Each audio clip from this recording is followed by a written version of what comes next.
সুপ্রিয় বন্ধুরা, আমরা সুষম বহুভুজের ক্ষেত্রফল নির্ণয়ের সূত্রটি প্রতিপাদন করব, যেখানে একটি বহুভুজের কেন্দ্র হতে কৌণিক বিন্দুর দূরত্ব দেওয়া থাকবে। কেন্দ্র হতে কৌণিক বিন্দুর দূরত্ব দেওয়া থাকলে কিভাবে ক্ষেত্রফল নির্ণয় করতে হয় সেই বিষয়টি আজকে আমরা আলোচনা করব। তো চলুন যাওয়া যাক কিভাবে সুষম বহুভুজের ক্ষেত্রফল নির্ণয় করতে হয়।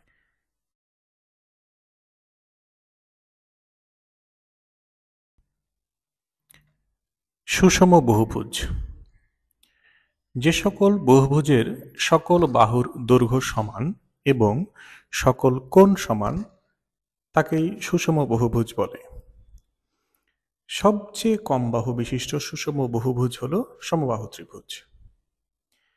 4টি বাহু বিশিষ্ট সুষম বহুভুজ বর্গক্ষেত্র হবে। ঠিক একইভাবে সুষম পঞ্চভুজ, ষড়ভুজ, সপ্তভুজ ইত্যাদি রয়েছে। তাহলে বন্ধুরা, আমরা জানলাম সুষম বহুভুজ সম্পর্কে।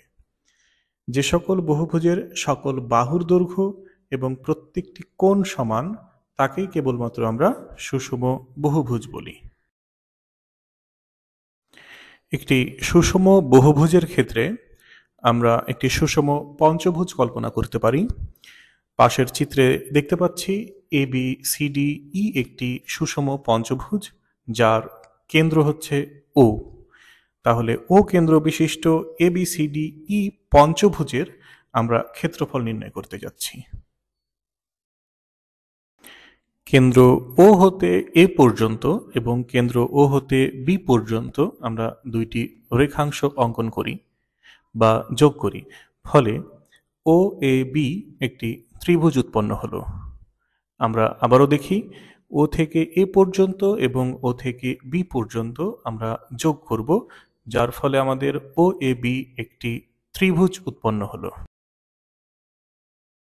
ত্রিভুজ ও এ বি এর মতো ত্রিভুজ ওবিসি, ত্রিভুজ ওসিডি, ত্রিভুজ ওডিই এবং ত্রিভুজ ওইএ মোট 5টি সর্বসম ত্রিভুজ কল্পনা করা যাক।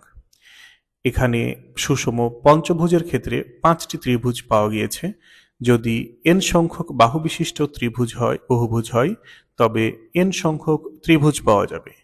যেহেতু এটি সুষম বহুভুজ, তাই প্রতিটি ত্রিভুজ সর্বসম হবে।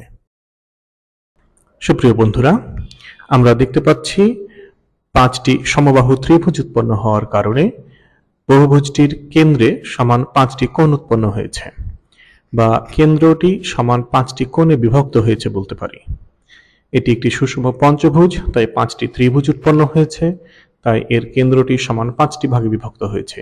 যদি এটি n সংখ্যক বাহু বিশিষ্ট বহুভুজ হতো, তাহলে এখানে n সংখ্যক সমবাহু ত্রিভুজ উৎপন্ন হতো, যার ফলে কেন্দ্রটি n সংখ্যক কোণে বিভক্ত হতো।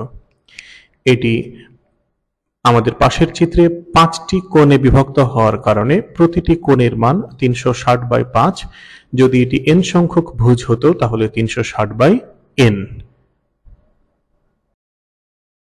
সুপ্রিয় বন্ধুরা, আমরা চিত্রে দেখতে পাচ্ছি ABCDE একটি সুষম বহুভুজ এবং এর কেন্দ্র হচ্ছে O। যেহেতু এটি একটি সুষম বহুভুজ, তাই কেন্দ্র হতে কৌণিক বিন্দু A এবং B এর দূরত্ব পরস্পর সমান হবে। আমরা ধরে নিচ্ছি ত্রিভুজ OABA OA সমান OB সমান X। অতএব A ও B একটি সমদ্বিবাহু ত্রিভুজ এবং এই ত্রিভুজের শীর্ষকোণ O 360/n।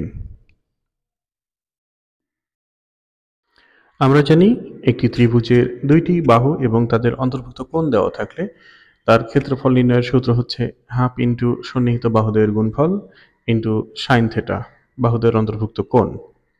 আমরা এখানে দেখতে পাচ্ছি যে OAB একটি ত্রিভুজ, যার AOA এবং OB বাহু দুইটির দৈর্ঘ্য x এবং OA এবং OB এর অন্তর্ভুক্ত কোণ 360/n।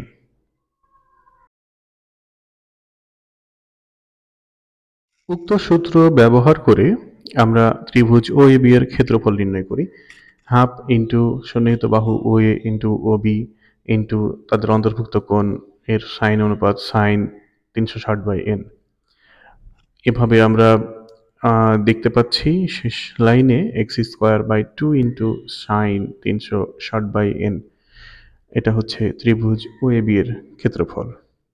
আমরা ক্যালকুলেশনটা পুনরায় দেখি, তাহলে বিষয়টা বুঝতে পারবো। এখানে ওএ এবং ওবি এর মান এক্স বসানো হয়েছিল, দুইটি এক্স গুণ করার ফলে x² এসছে এবং সাইন 360/n,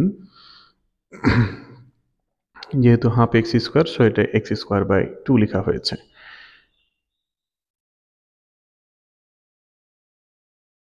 সুপ্রিয় বন্ধুরা, যেহেতু এখানে n সংখ্যক ত্রিভুজ রয়েছে, যেহেতু এটি একটি n সংখ্যক বাহু বিশিষ্ট সুষম বহুভুজ, আমরা প্রয়োজনের সুবিধার্থে এটি একটি পঞ্চভুজ এঁকে নিয়েছিলাম। তো আমরা এখানে n সংখ্যক বাহু নিয়ে আলোচনা করছি, তাই এখানে n সংখ্যক বাহু বিশিষ্ট বহুভুজ হওয়ার কারণে এখানে n সংখ্যক সমদ্বিবাহু বা সর্বসম ত্রিভুজ রয়েছে। তাহলে একটি ত্রিভুজের ক্ষেত্রফল x²/2 ইন্টু সাইন 360/n হওয়ার কারণে এখানে n সংখ্যক ত্রিভুজের ক্ষেত্রফল হবে nx²/2 সাইন 360/n। এরই মাধ্যমে আমরা প্রমাণ করে ফেললাম যে n সংখ্যক বাহু বিশিষ্ট কোনো সুষম বহুভুজের কেন্দ্র হতে কৌণিক বিন্দুর দূরত্ব x হলে তার ক্ষেত্রফল হবে nx²/2 সাইন 360/n। এরকম আরো অসংখ্য মজার মজার গণিত শিখতে হলে রাজু ম্যাথের সাথেই থাকতে হবে। আরেকটু কথা আমি কৃতজ্ঞতা প্রকাশ করে নিচ্ছি, এই সূত্রটি প্রতিপাদন করে সোশ্যাল মাধ্যমে দেওয়ার জন্য আমাকে নির্দেশনা বা অনুপ্রাণিত করেছেন শ্রদ্ধেয় জসিম মোল্লা স্যার। ব্যক্তিগতভাবে আমি তার সাথে সরাসরি কোনোদিন সাক্ষাৎ হওয়ার সুযোগ এখনো হয়নি, সেই সৌভাগ্য এখনো আমার হয়নি। যদি ভবিষ্যতে হয় নিজেকে খুব ধন্য মনে করব। তবে আমার এটার সমস্ত ক্রেডিট আমি স্যারকে দিতে চাই। ধন্যবাদ স্যার।